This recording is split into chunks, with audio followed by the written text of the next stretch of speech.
예루살렘에 대한 우리 경륜의 두 번째 시간입니다. 하나님께서 열국 가운데 특별히 한 나라를 지정하시고 또 한 나라 가운데서 하나님께서 한 지파를 선정하시고 지파 가운데도 특별히 하나님께서 어떤 한 특별한 곳을 선정해서 자기 이름을 두시려고 정하신 곳이 있었다. 그래서 우리는 이상하게 하나님께서 모든 하나님의 구원의 역사를 쭉 진행해 가시고 이 경륜의 신비 가운데 예루살렘을 통해서 또 풀어가시는 귀한 우리가 경륜을 이 앞전 시간에 우리가 개요적인 것을 우리 함께 봤습니다.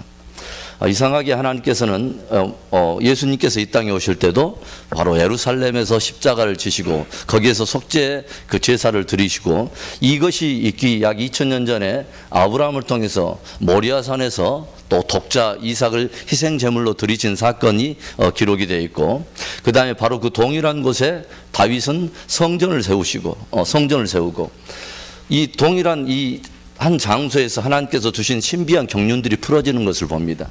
그리고 또 이 예루살렘으로부터 시작해서 성령으로 말미암아 복음이 이제 전파되기 시작하고 또 예수 그리스도의 재림 역시 동일한 곳 예루살렘으로 동편 감람산에 다시 오실 것이 성경에 약속이 되어 있는 것들을 우리가 보게 되죠.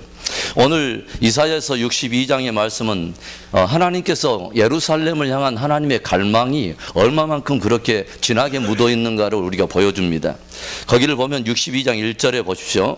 나는 시온의 공의가 빛같이 예루살렘의 구원이 횃불같이 나타나도록 시온을 위하여 잠잠치 아니하며 예루살렘을 위하여 쉬지 아니할 것인즉 열방이 내 공의를 열왕이 다 내 영광을 볼 것이요 너는 여호와의 입으로 정하실 새 이름으로 일컬음이 될 것이다. 그러니까 하나님께서는 어떠한 것에 대한 회복에 대한 갈망이 뜨거우시냐면 예루살렘이라고 하는 이 도성이 정말 영광스럽게 회복되기를 하나님은 간절히 원하고 계신다고 하는 것입니다. 열방의 모든 나라들이 있지만 하나님께서 특별히 열방 가운데서 어떤 한 나라를 두고 어디서부터 어디까지 내가 이 땅을 너에게 주리라고 한 나라는 유일하게 이스라엘에게만 주신 바로 그 영토밖에 없습니다. 그래서 하나님께서 우리 하나님의 경륜을 이야기할 때는 가장 중요한 개념을 무엇으로 우리가 이해를 해야 되냐면 하나님의 경륜을 이해하는 핵심적인 것은 뭐냐면 하나님의 주권입니다. 하나님이 무엇을 결정하셨는가 하는 것이 굉장히 관건이 되는 거죠. 왜 우리가 그것을 굉장히 중요하게 생각해야 되냐면 하나님께서 정하신 어떤 경륜의 핵심을 놓쳐버리면 우리들도 그것을 깊이 모르면 우리도 역시 뭐냐면 하나님의 경륜에 거스리면서 우리는 일을 하게 된다고 하는 것이죠. 예수님의 12제자 중에 수제자인 베드로조차도 예수님의 초림의 십자가의 고난을 이해하지 못하니까 늘 제자들의 가슴속에는 어떤 개념이 있냐면 이스라엘 나라를 회복할 때가 이때입니까? 늘 보이는 이 땅의 이스라엘 나라의 회복에 대한 늘 기대와 갈망이 있었죠. 그리고 그 땅이 회복이 되면 우리들이 우의정을 할 것이냐 좌의정을 할 것이냐 이런 것들에 관심이 있었기 때문에 이스라엘 나라의 회복에 늘 관심이 있었어요. 그런데 이것을 가지고 초림의 예수 그리스도의 고난을 이해하지 못하니까 그가 예수님께서 십자가의 고난을 이야기할 때 베드로가 말리지 않습니까? 주여 주께서 십자가 지실 수는 없는 것입니다 하고 말할 때 주님께서 뭐라 하냐면 야 사단아 물러가라.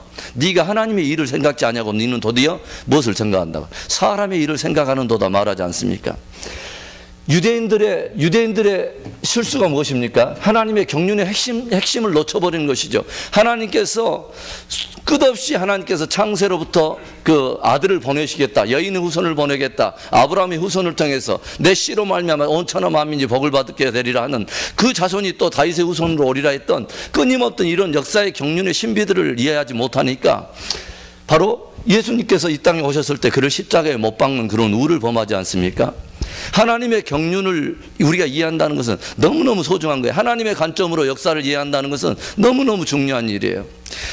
유대인의 개념에서는 이방인을 품는 하나님을 이해할 수가 없는 것이죠.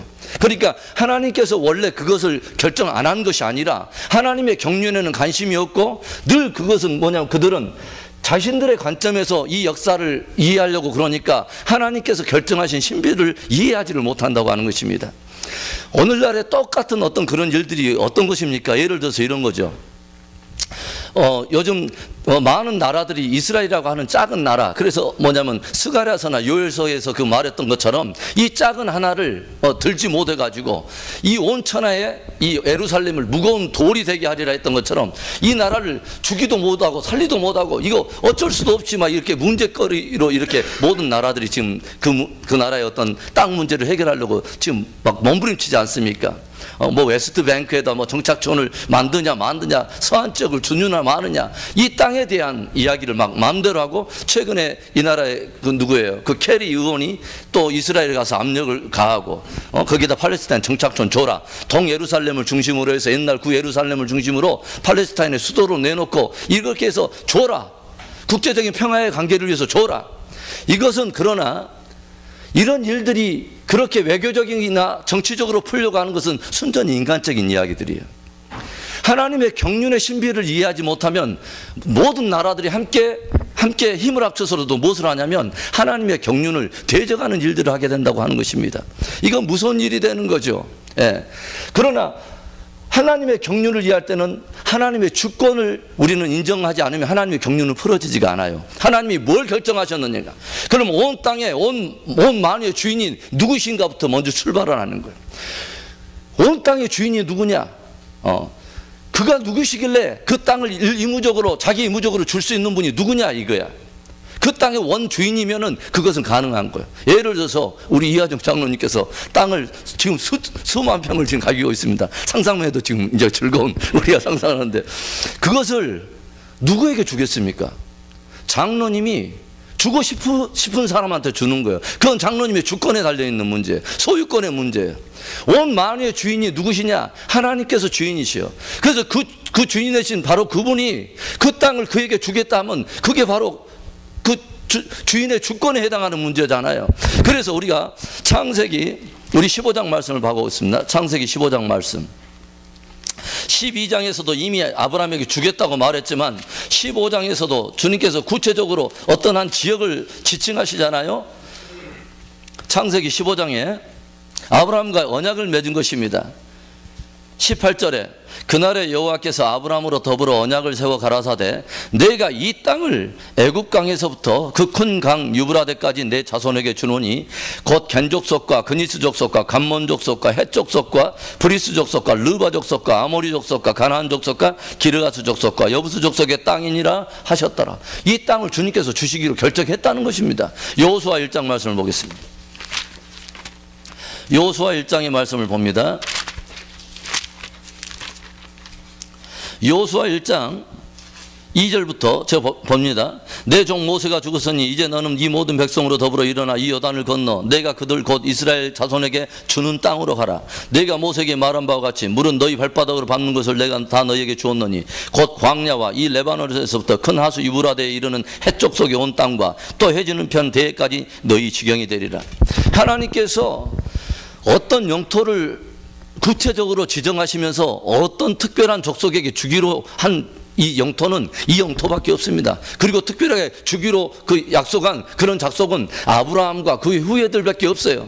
그러니까 이것은 하나님의 주권에 해당하는 이야기지, 이 하나님의 주권에 해당한 것을 의무적으로 인간이 나눈다 어쩐다 이런 개념들로 이야기하면 이것은 굉장히 곤란한 일이 되는 것입니다. 어디 말씀을 보냐면 스가랴서 3장의 말씀을 보겠습니다. 스가랴서 3장의 말씀입니다.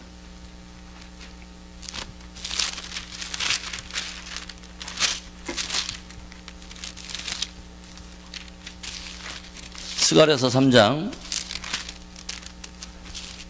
죄송합니다. 자, 요엘서군요. 요엘서. 예.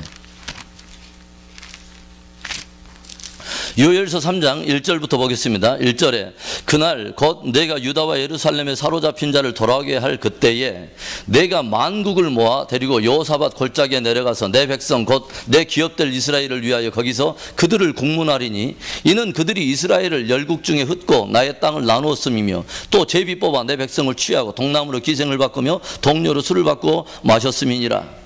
이런 일들을 했다는 것입니다. 이런 일들을 했답니다. 또 6절에 또 유다 자손과 예루살렘 자손들을 헬라 족속에 팔아서 번 지경에서 멀리 떠나게 하였음이니라. 이런 일들에 대해서 주님께서 간구하지 않겠다고 하나님께서 말씀하시는 거죠. 19절을 보겠습니다. 19절 유월서 3장 19절 그러나 애굽은 황무지가 되겠고 에돔은 황무한 들이 되리니 이는 그들이 유다 자손에게 강포를 행하여 무지한 피를 그 땅에서 흘렸음이니라. 유다는 영원히 있겠고 예루살렘은 대대로 있으리라. 내가 전에는 그들의 피 흘림 당한 것을 갚아주지 아니하였거니와 이제는 갚아주리니 이는 나 여호와가 시온에 거함이니라. 하나님께서 이 자신의 어떤 주권에 대한 부분을 주님께서는 지키시겠다는 것입니다. 특별히 예루살렘과 이스라엘 백성을 향한 하나님의 그 경륜의 어떤 그런 것들을 하나님께서는 지키시겠다고 하는 것이죠. 하나만 우리 더 볼까요? 우리가 잘 찾아봤던 말씀이지만 시편 83편의 말씀을 보겠습니다. 시편 83편의 말씀을 봅니다. 2절에 보겠습니다. 2절에 대저 주의 원수가 번화하며 주를 하나는 자가 머리를 들었나이다. 저희가 주의 백성을 치려하여 관계를 꾀하며 주의 숨긴 자를 치려고 서로 의논하여 말하기를 가서 저희를 끊어 다시 나라가 되지 못하게 하여 이스라엘의 이름으로 다시는 기억되지 못하게 하자 하나이다. 저희가 일심으로 의논하고 주를 대적하여 서로 언약하니 이런 족속들의 이름이 등장하죠. 곧 에돔의 장막과 이스마엘인과 모압과 하갈인이며 그발과 암몬과 아말렉이며 블레셋과 두로거민이요 아수르도 저희와 연합하여 롯 자손의 도움이 되었나이다. 이런 족속들이 지금 중동의 아랍권들과 그 다음에 하갈인이며 애굽과 여러 이런 중동의 어떤 그런 주변의 그 족속들과 블레셋, 팔레스타인의 어떤 그런 사람들이 함께 연합해서 이스라엘로 하여금 나라가 되지 못하게 하나이다. 그래서 의무적으로 그 나라를 제비뽑고 자기들끼리 나눠주고 이런 일들을 지금 벌이고 있는데 이것은 굉장히 곤란한 일이라는 것이죠. 하나님의 주권에 관한 일 말입니다. 또 이런 것들을 보면 유대인들은 자기들의 그 관점에서는 하나님께서 이방인들도 역시 품고 구속에 하나님의 그 뜻 안에 둔 것을 유대인들은 이해하지 못하지만 그와 똑같이 오늘날에 이방 교회나 이방인들은 이스라엘이라고 하는 한 나라, 유대인들을 겨냥한 하나님의 신비한 어떤 경륜들을 또 깊이 품어내지 못하는 그런 울들을 우리는 많이 봅니다. 그래서 사도 바울이 뭐라고 합니까? 이방 교회들한테 자꾸 무엇을 말하냐면 너희들은 스스로 자고하지 마라. 자고하지 마라. 너희들이 원래 원가지가 아니야. 너희들은 원가지로부터 함께 너희들이 모든 그 사람부터 수액을 빨아먹은 사람들이야. 그리고 여기에서부터 이제 우리가 어떤 것들을 보냐면 하나님께서 아브라함과 언약을 맺을 때 어떤 약속으로 하냐면은 이런 약속으로 하죠. 내가 너에게 땅과 민족 이런 것들을 주면서 뭐냐면 너희를 축복하는 자에게 축복하고 저주하는 자에게 저주한다는 이런 말을 하죠. 축복하면 축복하고 저주하면 저주한다는 이런 개념이 들어와요. 그런데 나중에도 우리가 보게 되면 알겠지만은 하나님께서는 아브라함을 선택하실 때 아브라함 한 사람만을 선택하신 것이 아니죠. 아브라함과 그 씨로 인하여 어디가 복을 받도록 하려고 선택한 거냐면 결국은 열방을 회복하려고 아브라함을 불러낸 것입니다. 할렐루야. 그래서 뭐냐면 아브라함 내 씨로 말미암아 누가 복을 받냐면 천하 만민이 복을 받으리라. 천하 만민이 복을 받아요. 아브라함과 그의 후손들을 통해서 천하 만민이 복을 받는데 결국은 예수 그리스도를 통해서 천하 만민이 복을 받지만 실제적으로 아브라함의 그 후예들을 통해서 천하 만민이 복을 받아요. 어떻게 복을 받습니까? 결국은 이 후예들로 인해서 우리가 보면은 초대교회 같은 경우도 초대교회에 보면은 초대교회는 뭐예요? 예루살렘 교회를 말했습니다. 그리고 이방인들의 복음이 흩어질 때도 오순절날 예루살렘에 모여든 사람들은 다름이 아니라 유대인 중에 천하 만민 중에 경건한 사람들이 모였던 것입니다. 이방인들이 모였던 것이 아니라 유대인 가운데 경건했던 사람이 예루살렘에 함께 절기를 따라 오순절이기 때문에 이스라엘은 모든 백성들은 1년에 3차 예루살렘에 반드시 오게 돼 있어요. 그래서 그들이 함께 모이는 가운데 이 성령의 그 부어지는 역사를 경험한 것입니다. 그리고 그들이 흩어져서 무엇을 하냐면 바로 교회들을 세운 것이 이제 주변 나라 옆에 있는 교회들이 막 생기고 절체미 안디옥 교회 같은 경우도 마찬가지입니다. 다 기본 뿌리는 뭐냐면 유대인들이었습니다. 그러니까 유대인들로부터 해서 우리가 그러한 어떤 그 유익을 얻었다는 것을 잊지 말라는 것이죠. 잊지 말라는 것이죠. 그리고 뭐냐면 이런 유대인들이 열방에 이렇게 포로로 돼가지고 흩어지고 예루살렘에 큰 핍박으로 해서 흩어졌는데 이 흩어짐의 역사가 열방에게 무엇이 됐냐면 복이 됐어요. 축복이 됐어요.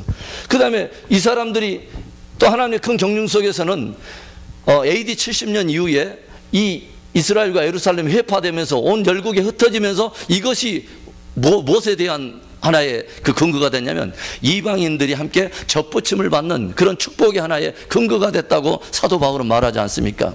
그러면서 뭐라고요?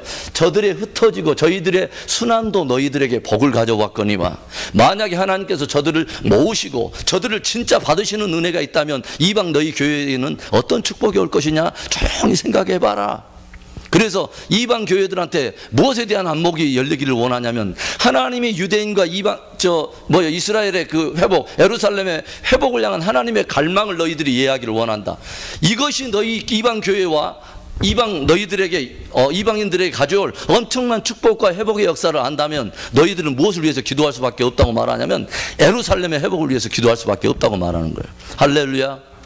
그래서 우리가 이사야서 아까 지금 62장에 우리 돌아가 보세요. 62장에 어떤 말씀을 합니까? 하나님께서는 예루살렘을 향한 갈망이 있었다.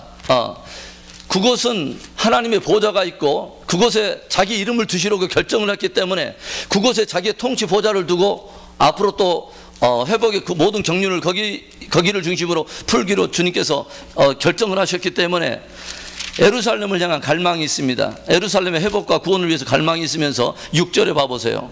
62장 6절에 예루살렘이여 내가 너의 성벽 위에 파수꾼을 세우고 그들로 종일 종야에 잠잠치 않게 하였느니라. 너희 여호와로 기억하게 하시는 자들아 너희는 쉬지 말며 또 여호와께서 예루살렘을 세워 세상에서 찬송을 받게 하시기까지 그로 쉬지 못하시게 하라. 이 말이 지금 무슨 말이냐면 그 영어 이렇게 쭉 이렇게 그 NIV 성경이나 이렇게 원문을 좀 이렇게 돌이켜보면 무엇을 말하냐면 하나님께서는 예루살렘을 회복하기 위해서 끊임없는 중보자들을 세웠다는 것입니다.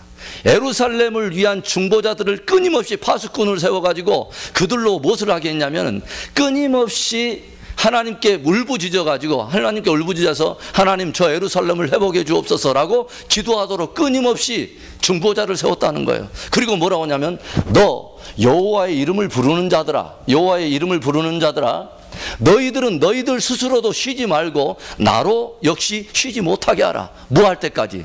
내가 예루살렘을 붙들어서 온 열방의 찬송거리가 되게 하기까지 너희들은 나로 끊임없이 예루살렘 회복을 위해서 기도하게 하여 나로 쉬지 못하게 하라.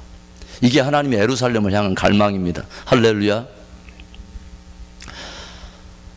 예루살렘의 신비는 놀라운 거예요. 예루살렘에 두신 하나님의 신비는 놀라운 거예요. 그래서 우리가 보면은 민수기 22장 우리 한번 찾아보겠습니다. 민수기 22장을 찾아보겠습니다.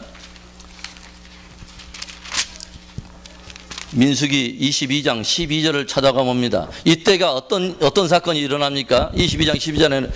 22장부터는 발람이라고 하는 한 선지자가 있죠. 그래서 발락이라고 하는 사람에서 매수가 돼가지고 무엇을 하도록 지금 요구를 받냐면 뇌물을 받아가지고 뭐 하도록 가서 이스라엘 좀 저주해 달라는 거예요. 그런데 발람이 이제 출발을 하려고 하는데 하나님께서부터 음성이 오고 계시가 와서 발람이 보이는 그 태도가 이것이죠. 12절에 이것입니다.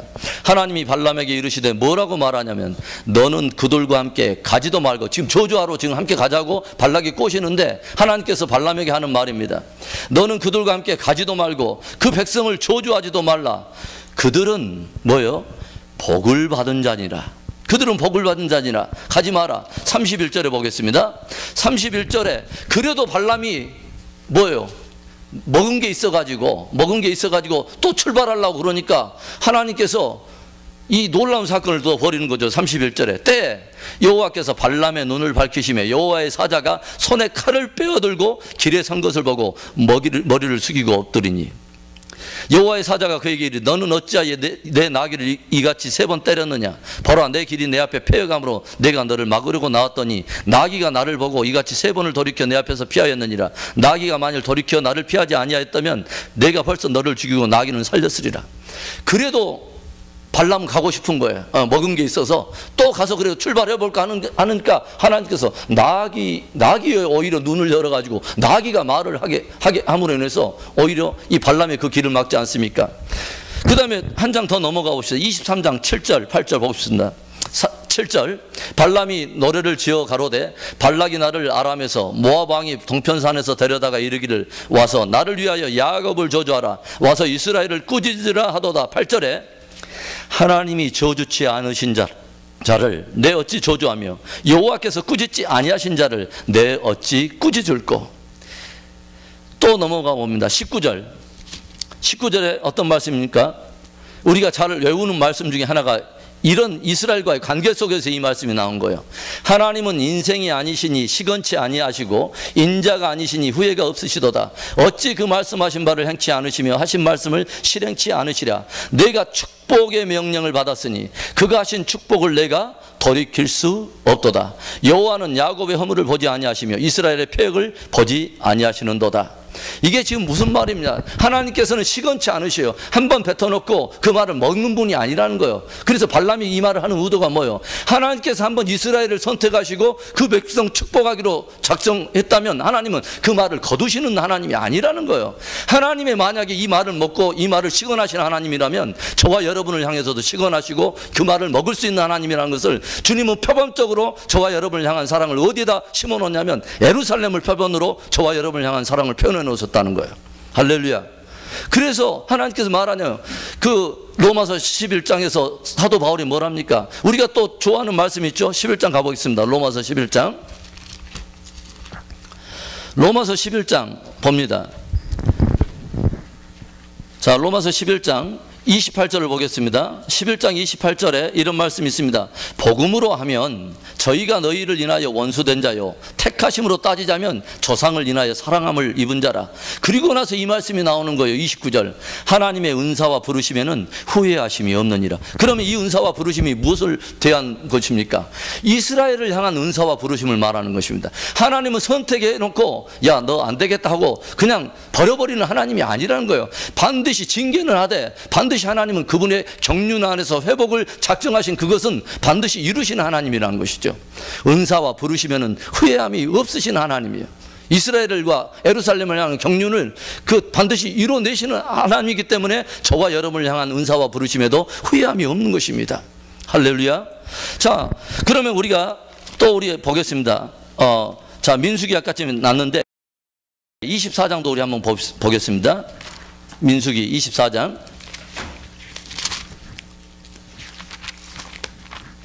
자, 24장 5절부터 보겠습니다. 5절. 자, 보겠습니다. 야곱이여 내 장막이 이스라엘이여 내 거처가 어찌 그리 아름다운고 그 벌어짐이 걸작이 같고 강가의 동산 같으며 여호와의 심으신 침향목들 같고 물가의 백향목들 같도다. 그 통에서는 물이 넘치겠고 그 종자는 많은 물가에 있으리로다. 그 왕이 아각보다 높으니 그 나라가 진흥하리로다. 하나님이 그를 애굽에서 인도하내셨으니 그 힘이 들소와 같도다. 그 적국을 삼키고 그들의 뼈를 꺾으며 화살로 쏘아 깨뜨리로다. 꿇어앉고 누움이 숫사자 같고 암사자와도 같으니 일으킬 자 누구이라. 너를 축복하는 자마다 복을 받을 것이요 너를 저주하는 자마다 저주를 받을지어다.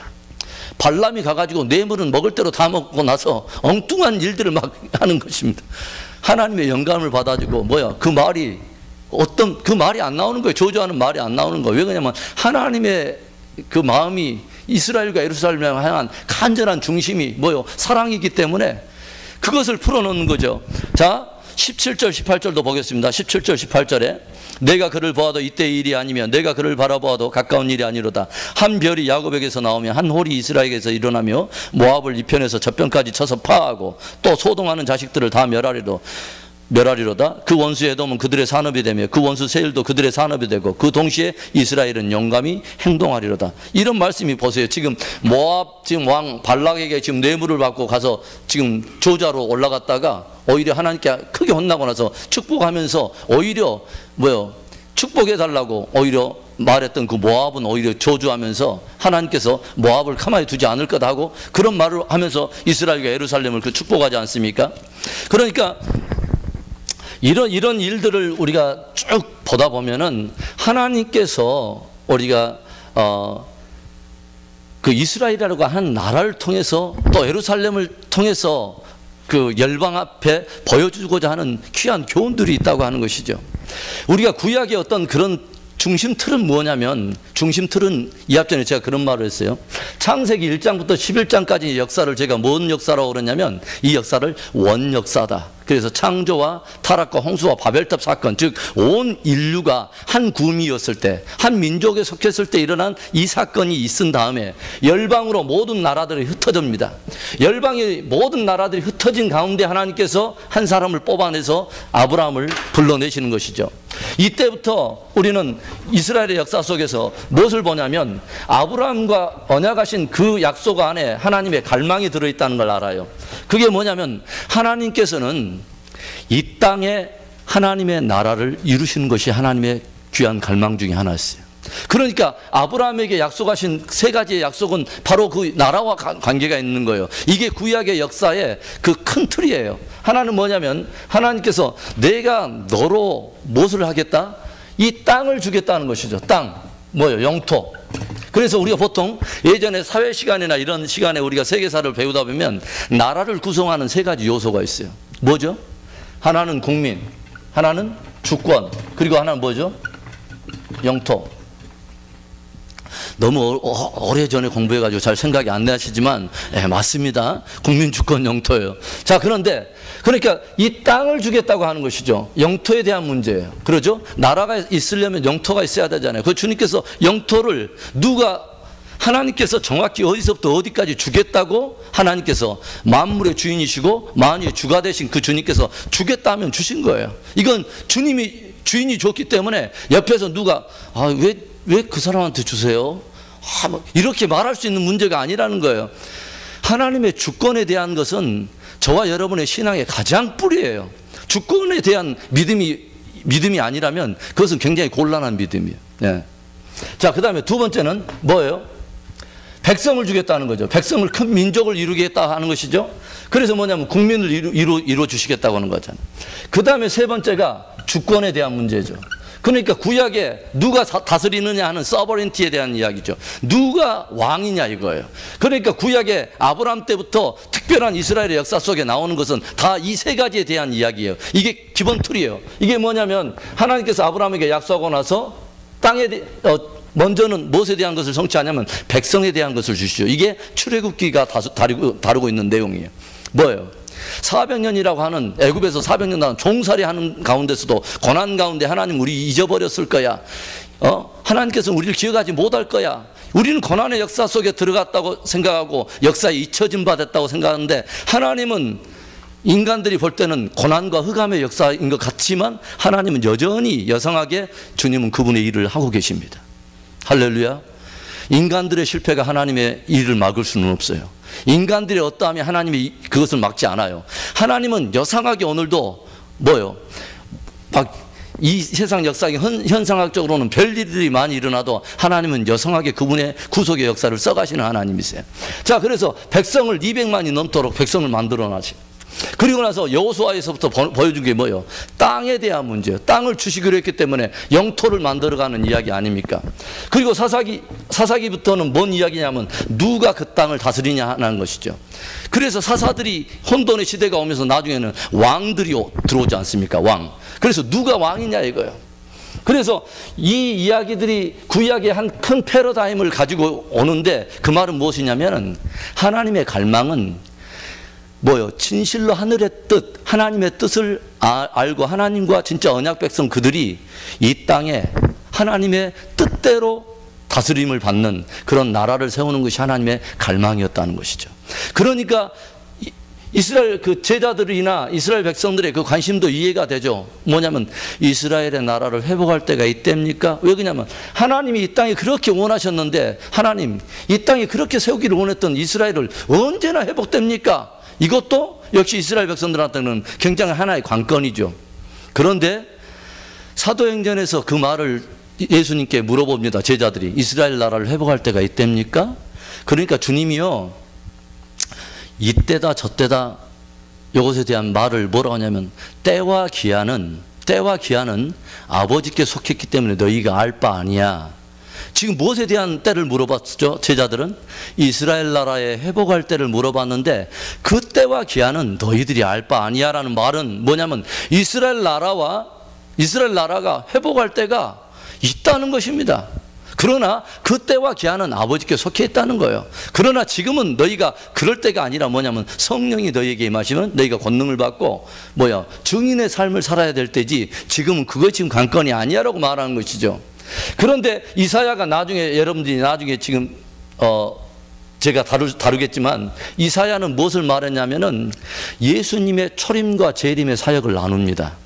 그게 뭐냐면 예수님의 초림의 사역은 은혜의 해로 선포해요. 은혜의 해. 그래서 뭐냐면 은혜의 해를 선포하는데 또 하나의 날이 있습니다. 뭐냐면 신원의 날이 있다고 말해요. 은혜의 해와 신원의 날이 있습니다. 이것이 뭐냐면 초림의 주님은 은혜의 주님으로 오세요. 속죄의 주님으로. 그런데 두 번째 재림의 주님으로 오신 주님은 신원을 하러 오시는데 특별히 어디에 대한 신원이냐면 이스라엘과 유대인들을 위한 신원의 날이라고 성경은 누누이 말하고 있습니다. 스가랴서가 말하는 것, 요엘서를 만나면서 열방이 어떻게 너희들을 대했는가, 그것이 바로 그들의 그 나라의 운명이 될 거라고 말을 하는 거예요. 왜 지금 이런 것이 굉장히 중요한지 아세요? 하나님의 주권을 우리가 이해하지 않으면 하나님의 주권에 대해서는 우리가 별 관심이 없어요.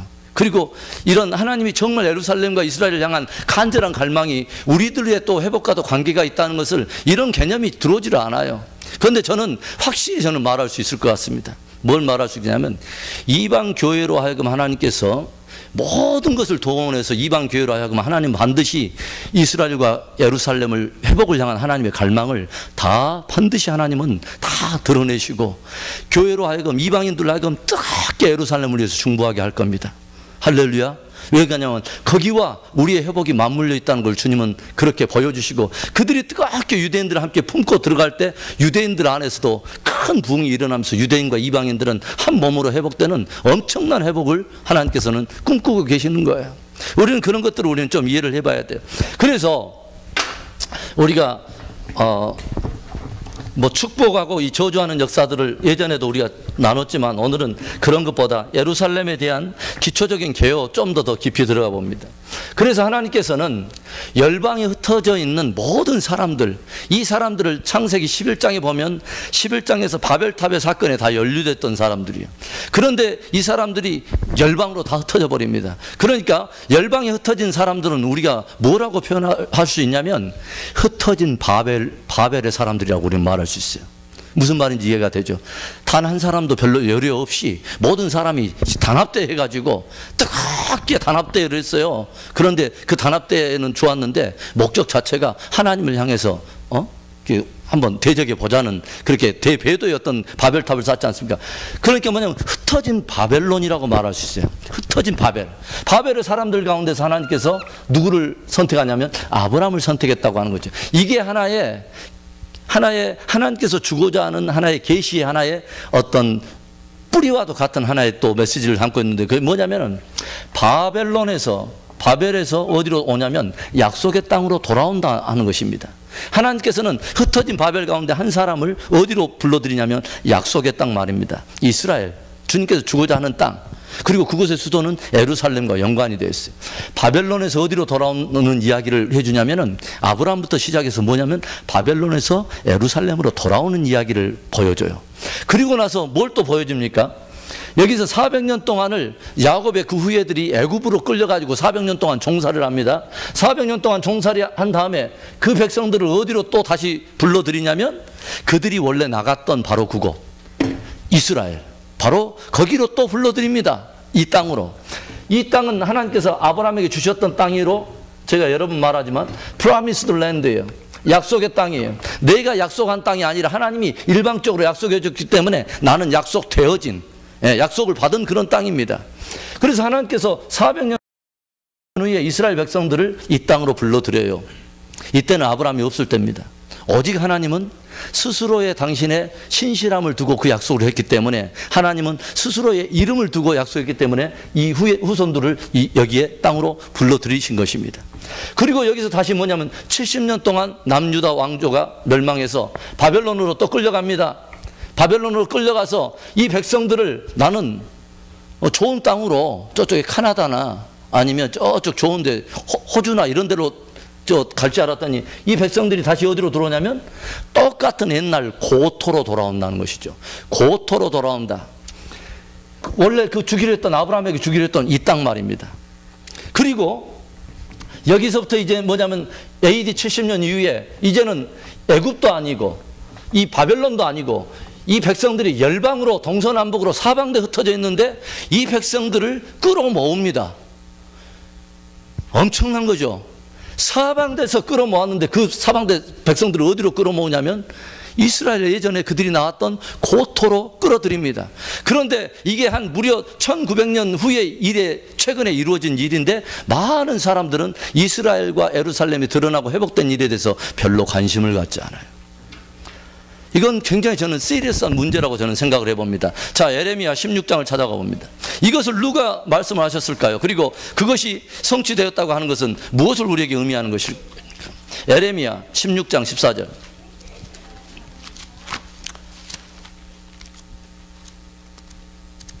16장 14절 봅니다. 여호와께서 가라사대 그러나 보라 날이 이르리니 다시는 이스라엘 자손을 애굽 땅에서 인도하여 내신 여호와의 사심으로 맹세하지 아니하고 이스라엘 자손을 북방 땅과 그 모든 쫓겨났던 나라에서 인도하여 내신 여호와의 사심으로 맹세하리라. 내가 그들을 그 열조에게 준 그들의 땅으로 인도하여 드리리라.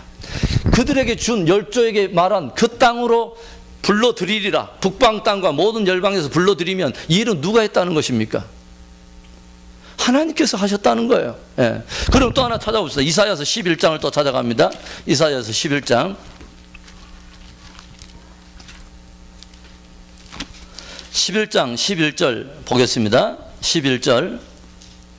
그날에 주께서 다시 손을 펴사 그 남은 백성을 아수르와 애굽과 바두로스와 구스와 엘람과 시날과 하맛과 바다 섬들에서 돌아오게 하실 것이라. 애굽에서만 불러낸 것이 아니라 바벨에서만 시날에서만 불러낸 게 아니라 사방에서 다 불러내서 돌아오게 하실 건데 12절 여호와께서 열방을 향하여 기호를 세우시고 이스라엘에 쫓긴 자를 모으시며 땅 사방에서 유다에 이산한 자를 모으시리니 이렇게 말을 합니다.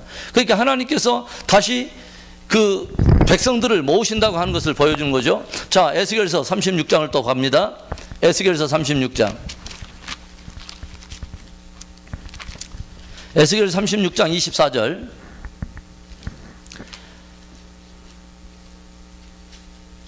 24절에 봅니다. 내가 너희를 열국 중에서 취하여 내고 열국 중에서 모아 데리고 고토에 들어가서 맑은 물로 너희에게 뿌려서 너희로 정결케 하되 곧 너희 모든 더러운 것에서와 모든 우상 섬김에서 너희를 정결케 할 것이며 또 새 영을 너희 속에 두고 새 마음을 너희에게 주되 너희 육신에서 굳은 마음을 제하고 부드러운 마음을 줄 것이며 또 내 신을 너희 속에 두어 너희로 내 율례를 행하게 하리니 너희가 내 규례를 지켜 행할지라. 내가 너희 열조에게 준 땅에 너희가 거하여 내 백성이 되고 나는 너의 하나님이 되리라. 이 모든 일들을 다 누가 이루시냐면 하나님께서 이루시겠다고 하는 것이죠. 하나만 더 보겠습니다. 에스겔서 37장 11절을 봅니다. 우리가 잘 알고 있는 그 마른 뼈에 대한 환상입니다. 11절 내게 이르시되 인자야 이 뼈들은 이스라엘 온 족속이라. 이 뼈들이 결국은 뼈 이야기 하려고 한 것이 아니라 사람들이었다는 것입니다. 이스라엘 이야기 하려고 했던 것입니다. 그들이 스스로도 이르기를 뭐라냐면 우리 뼈는 다 말랐어. 우리는 소망 없어 더 이상. 우리는 다 죽었어. 멸절이야. 이렇게 그들 스스로도 말하는 그런 지경에 있을 때 12절에 그러므로 너는 대언하여 그들에게 이르기를 주 여호와의 말씀에 내 백성들아 내가 너희 무덤을 열고 너희로 거기서 나오게 하고 이스라엘 땅으로 들어가게 하리라. 내 백성들아 내가 너희 무덤을 열고 너희로 거기서 나오게 한즉 너희가 나를 여호와인 줄 알리라. 내가 또 내 신을 너희 속에 두고 너희로 살게 하고 내가 또 너희를 너희 고토에 거하게 하리니 나 여호와가 이 일을 말하고 이룬 줄을 너희가 알리라. 나 여호와의 말이니라 하셨다라. 아멘. 그러니까 이런 일들이 일어난 것은 누가 말하고 누가 성취했냐면 하나님께서 말하고 하나님이 성취하셨다는 것입니다. 하나님은 시건하시는 분이 아니라 하나님은 은사에 부르시면은 후회하심이 없기 때문에 그 일을 했다는 것이죠. 그래서 출애굽 때는 귀한 인원이 몇 명이었습니까? 그때는 출애굽 때는 200만이었습니다. 200만이 돌아왔습니다. 그렇죠? 어디에서 돌아왔습니까? 귀한 발행지가 애굽이었습니다. 이집트에서 발행했습니다. 그리고 거기에서는 몇 년 동안 포로로 잡혀 있었냐면 400년 동안 있었습니다. 400년 동안 유수 기간이 있었습니다. 그러면 또 비슷한 그런 사건이 있었는데, 두 번째는 바벨론에서부터 이제 귀환한 이야기가 있었죠. 구약에. 바벨론에서 귀환 인원이 그때는 몇 명 정도로 돌아왔냐면 많이 안 돌아왔어요. 사실은 4만에서 5만 명 정도가 돌아왔습니다. 4만에서 5만 명이 들어왔어요. 귀환 발행지가 어디서 왔습니까? 바벨론에서부터 왔습니다. 그리고 거기에서는 몇 년 동안 유수기간이 있었냐면 70년 동안 포로 생활을 하다가 돌아온 것입니다. 그러면 지금 에스겔서 37장이 마른 뼈들이 사방돼서 있다가 돌아오는 이야기는 바로 이때가 훨씬 지난 지금 미래에 성취될 이야기인 것입니다. 다시 이스라엘이 돌아올 때 그 이야기를 지금 다루고 있는 것인데, 이때 뭐냐면 먼저 육적으로 이스라엘이 회복이 되고 그 다음에 영적인 회복과 더불어서 그 땅에 큰 그 회복이 있을 것들을 쭉 다루고 있는데, 이것을 최근에 이 운동을 뭐라고 그래요? 우리는 알리야 운동이라고 그러죠. 알리야 운동. 누가 알리야? 그러나 하나님은 알리야. 그래서 알리야 운동인데, 자, 알리야 운동이라고 우리가 말해요. 그런데 여기서는 몇만 명이 최근까지 돌아왔냐면 530만 명이 돌아옵니다. 530만 명이 돌아와요. 지금도 돌아오고 있어요. 그리고 어디서부터 돌아옵니까? 애굽이나 바벨론이 아니라 동서남북 열방으로부터 돌아옵니다. 동서남북 사방 열방으로부터 돌아옵니다. 몇 년 동안 유수기간이 있었습니까? 약 1900년 동안 있었습니다. 1900년 동안 열국 가운데 흩어져 있었습니다. 그런데 이들을 하나님께서 다시 그들의 흩어졌던 고토에 불러 들이신 것입니다. 왜 이것이 저와 여러분들에게 그렇게 의미가 있습니까? 아브라함도 불러서 약속의 땅으로, 400만이 다시 이 고토로, 바벨론에서 또 고토로, 이스라엘 백성들이 사방돼서 1900년 만에 다시 옛날 그 고토 약속의 땅으로 돌아왔던 이야기가 왜 저와 여러분에게도 그렇게 의미가 있습니까? 똑같이 마지막 주님이 오시는 그날에는 이제는 온 나라 열방에서 이 유대인들뿐만이 아니라 그리스도 예수 안에서 창세로부터 그리스도 안에서 모든 믿음의 사람들이 함께 산자와 죽은 자가 다 함께 일어나서 새 예루살렘으로 들어갈 것을 이야기하는 것입니다. 할렐루야. 이것에 대해서 확증을 주기 위해서 계속 주는 거예요. 하나님은 이것에 대해서 또 보여주고 모형으로 또 보여주고 더 확신 주시고, 계시는 계속 점진성이 있고 확증성이 있기 때문에 하나님은 결정하셨다는 거예요. 그리스도 안에서 이 새 생명 주기로 결정하셨다는 거예요. 그리스도 안에서 이 새 예루살렘 성에서 그리스도의 통치에 이 땅에 하나님의 나라를 성취하도록 주님은 약속하셨기 때문에 이스라엘의 나라를 회복하고야 주님은 말 것이라는 것입니다. 할렐루야. 하나님은 이루신다면 이루시잖아요. 하나님의 고집을 누가 꺾겠어요? 그분의 마음을 누가 알리야. 자, 우리 하나만 우리가 더 보고 우리 오늘을 마치는데, 하나님께서는 그래서 왜 제가 자꾸 이 말을 하냐면, 이스라엘과 예루살렘을 향한 마지막 시대의 경륜에 우리는 연구해 봐야 돼요. 이거 정말 깊이 알아야 돼요. 깊이 알아야 돼요. 왜 그러냐면 우리는 자칫 이방인들의 교회 시대에 지나치게 은혜 시대에 우리가 충만하다 보니까 진짜 하나님께서 경륜 안에 담고 있는, 예전에 유대인들이 그렇게 율법을 가지고 많이 뭐 광야를 막 횡단하고 이렇게 그렇게 막 종교생활을 하고 그렇게 막 어떤 주기적인 절기를 짓고 다 했어도 실제적으로 뭐요? 주님의 초림에 대한 부분이 흐려져 버리고 말았던 것처럼 우리 이방 교회들을 제가 많이 봅니다. 요즘 어떤 마음이 계속 드냐면, 하나님은 이방인들이 유대인과 예루살렘을 향한 하나님의 회복의 경륜을 진짜 이해하시기를 원해요. 우리가 이제 다음 주에 보겠지만, 하나님은 역사 편성을 어떻게 했냐면 이스라엘 중심으로 편성을 해놨어요. 그래서 하나님의 시선에서는요, 하나님은 딱 두 나라로 봅니다. 온 세상을 뭘로 보냐면 이스라엘과 열방, 이렇게 딱 두 개로 봅니다. 하나님은 그렇게 봐요. 그 말이 제 말인지 아닌지는 다음 주에 누가 알리와. 그래서 우리 한번 보겠습니다. 자, 우리 하나만 우리 더 보고 이제 마칩니다. 이 일에 대해서, 그러면 하나님께서 이 고토의 이 백성들을 이루는, 다시 불러들이는 이 사건들에 대해서 예수님도 이 이야기에 대해서 한 것을 우리는 알고 있는데, 그게 바로 무화과 나무에 대한 비유입니다. 그 이야기하고 우리 마치겠습니다. 우리 보겠습니다. 어디를 보냐면 마태복음 21장 보겠습니다. 마태복음 21장을 보겠습니다. 마태복음 21장에는 예수님께서 지금 어디로 들어가려고 그러냐면은 예루살렘 성으로 들어갈 때 한 사건을 보여주는데 18절의 말씀입니다. 18절에 이른 아침에 성으로 들어오실 때 시장하신지라. 주님은 매우 시장하셨습니다. 19절에 보니까 길가에서 한 무화과 나무를 보시고 그리로 가서 잎사귀밖에 얻지 못하고 나무에게 이르시되 이제부터 영원토록 내게 열매가 맺지 못하리라 하시니 무화과 나무가 곧 마른지라. 제자들이 보고 이것을 보고 이상히 여겼어요. 그렇게 왜 말랐나이까? 예수께서 대답하시되 너희가 믿음이 있고 의심치 아니하면 이 무화과 나무에게 된 이런 일뿐만 아니라 이 산더러 들려 바다에 던지라 해도 될 것이요 기도할 때마다 무엇이든지 믿고 구하는 건 다 받으리라 하였더라. 이 하나의 그냥 단순한 하나의 사건입니다. 예루살렘을 향해서 걸어 들어가는데 무화과 나무가 있길래 주님이 시장하셔서 따먹을 거 있는데 봤는데 잎사귀만 무성하고 열매가 없다라고 하는 것이죠. 자, 그 이야기가 딱 있고 나는데 자 24장에 이제 보겠습니다. 24장 32절에 마태복음 24장은 무슨 장이죠? 예수님께서 친히 종말에 대해서 이야기하신 종말 징조장이죠. 그러죠? 종말 징조장이에요. 예수님의 종말 징조. 예수님께서 3절부터 쭉 이야기를 하십니다. 여러 징조, 자연적인 징조, 또 사회적인 징조, 종교적인 징조, 군사적인 징조 다 말씀하십니다. 모든 것들 다 말씀, 다 징조론이 다 끝나고 나서 하신 말씀이 32절입니다. 무화과 나무의 비유를 배우라.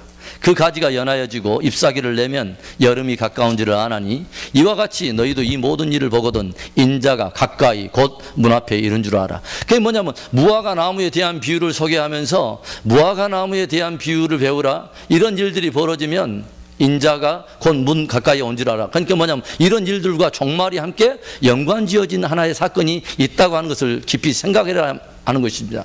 그러면 이 무화과 나무의 사건이 뭐길래 주님은 무화과 나무를 배우라 하는 것이냐, 이것이죠. 그런데 마태복음 21장에서는 분명히 주님께서 무화과 나무에다 시장에서 뭔가 따먹을 거 봤는데 잎사귀가 무성하고 무화과 나무 열매가 없어가지고 주님이 저주를 하셨는데 이 동일한 사건을 마가복음 11장에서는 좀 더 다르게 표현하고 있는 걸 봅니다. 마가복음 11장을 봅니다. 마가복음 11장 12절에 보겠습니다. 12절 이튿날 저희가 베다니에서 나왔을 때 예수께서 시장하신지라 멀리서 잎사귀 있는 한 나무 무화과를 보시고 혹 그 나무에 무엇이 있을까요 가셨더니 가서 보신즉 잎사귀 외에 아무것도 없더라. 똑같습니다. 마태복음. 그런데 그 뒤에 한 구절이 더 붙어 있습니다. 마가복음에서는 뭐가 붙어 있습니까? 이는 무화과의 때가 아님이라. 무화과 시즌이 아니에요. 무화과 시즌도 아닌데 주님께서는 가까이 가서 무화과 나무 열매 얻을까 해서 갔다가 없으니까 주님은 저주하신 것입니다. 우리가 이런 일들이 일어날 때는 주님께서 그냥 범상한 어떤 사건이 아니라 때도 아닌 어떤 것에서 주님께서 특별한 일들을 행하실 때는 그 안에는 뭔가 메시지가 있다는 것을 우리는 알아야 되는 것입니다. 주님께서는 지금 뭔가 지금 말씀하시려고 하는 것입니다. 뭔가를 지금 말씀하시려고 하는 거예요. 마태복음 21장에서는 뭐요? 실과를 원했는데 거기에 실과가 없어요. 거기에서 저주를 합니다. 사실은 지금 예수님께서는 어디 성으로 지금 들어가고 계시면서 이 사건이 벌어지냐면 예루살렘 성을 들어가면서 지금 이 사건이 벌어지는 것입니다. 자기의 백성들을 찾아왔는데 그 백성들이 뭐요? 극상품 포도 열매를 심었더니 들포도 열매를 맺고 자기를 알지 못하는 것입니다. 자기를 배반하고 엉뚱한 짓을 하고 있는 거예요. 열매가 없는 그 무화과 그 나무를 보는 것입니다. 그래서 그 일들이 벌어지는데 결국은 뭐냐면 이제는 멸망하고 저주받은 바 되고 주님께로부터 친히 찢기운 바 된 그런 더 이상 소망도 없어 보이는 그 무화과 나무에 다시 가지가 연하여지고 다시 어떤 생명의 조짐이 보이면 그것과 함께 무엇이 연결되어 있다고 주님은 말하냐면 마지막 주님의 재림과 연결이 되어 있는 것을 너희들은 좀 깊이 생각했으면 좋겠다고 주님 말하시는 것입니다. 자, 그럼 누가복음도 찾아가고 있습니다. 누가복음 21장을 우리 찾아갑시다. 누가복음 21장 우리 찾아가 봅니다. 누가복음 21장 29절의 말씀을 보겠습니다. 29절의 말씀을 여기에서는 또 다르게 나왔어요. 뭐냐면 무화과 나무의 비유를 배우라 이렇게 말씀하시는데 29절에는 공간복음에서 누가복음만큼 또 이렇게 말했어요. 이에 비유로 이르시되 뭐라냐면 무화과 나무와 이번에는 뭐예요? 모든 나무를 보라. 무화과 나무도 보지만 너희가 모든 나무도 함께 봐라. 그리고 뭐라고 하냐면 싹이 나면 너희가 보고 여름이 가까운 줄을 자연히 아나니 이와 같이 이런 일이 일어나는 것을 보고도 하나님의 나라가 가까운 줄 알아라. 이게 무슨 말이냐면 무화과 나무는 무엇을 지금 계속 지금 가리키는 거냐면 무화과 나무는 이스라엘과 예루살렘을 계속 지금 가리키는 것입니다. 이스라엘과 예루살렘을 계속 가리키는 거예요. 그러니까 뭐냐면 무화과 각 나라마다 각 나라를 상징하는 국화가 있잖아요. 그렇죠? 우리나라는 무궁화예요. 일본은 사쿠라예요. 벚꽃이에요. 그러면 이스라엘의 국화는 뭘까요? 이스라엘의 국화는 무화과입니다. 그래서 이 무화과 말입니다. 2000년 전에 뭐예요? 저주받은 바 된 바로 그 무화과. 그 무화과가 자기들 스스로도 우리는 더 이상 소망 없어. 멸절이야. 라고 말할 수밖에 없었던 그들 가운데 오직 하나님께서 말씀하신 바대로 하나님께서 그들을 무덤 문을 열고 마치 빼오듯이 하나님께서 다시 그들을 고토에 심는, 그래서 서서히 그 나라가 감히 상상할 수도 없었던 역사의 수면 위에 그 누구도 예상하지 못했던 나라가 형성되고 2000년 전에 있었던 똑같은 하나의 형태처럼 역사 속에 드러나기 시작하고 다시 이런 일들이 서서히 벌어지면 너희들은 생각을 해라 이 말입니다. 서서히 뭐냐면 종말의 패러다임에 서서히 접어들고 있다는 것을 인식하란 말입니다. 그런데 누가복음에서는 무화과 나무만 보지 말고 무엇도 함께 보라고요? 모든 나무도 함께 보라. 굉장한 거예요. 이스라엘이 저주받은 바돼도 열방에는 그것이 흩어져서 오히려 열방의 축복이 왔습니다. 이스라엘이 회복되고 축복받기 시작하면 열국에는 어떤 일이 일어나는가? 이스라엘의 역사 속에 독립을 전후로 해서 1945년부터 이후로 쭉 보니까요, 몇 개 나라가 독립하냐면 110개 나라 이상이 전 세계적으로 독립합니다. 엄청난 거야. 무화과 나무뿐만이 아니라 이스라엘이 꽃이 피니까 함께 열방이 막 살아나 버리는 거예요. 이것은 마지막 때 똑같은 일이에요. 이스라엘이 주님께서 말했듯이 이스라엘로 하여금 온 열방 가운데 찬송거리가 되게 하는 그때는요, 열방에서는 하나님의 모든 기쁨이 열방에 쏟아져 버려요. 그리고 교회들이 함께 그때는 폭발적인 엄청난 회복과 부흥들이 일어나는 것을 우리에게 보여주는 것입니다. 우리에게 그런 날이 있습니다.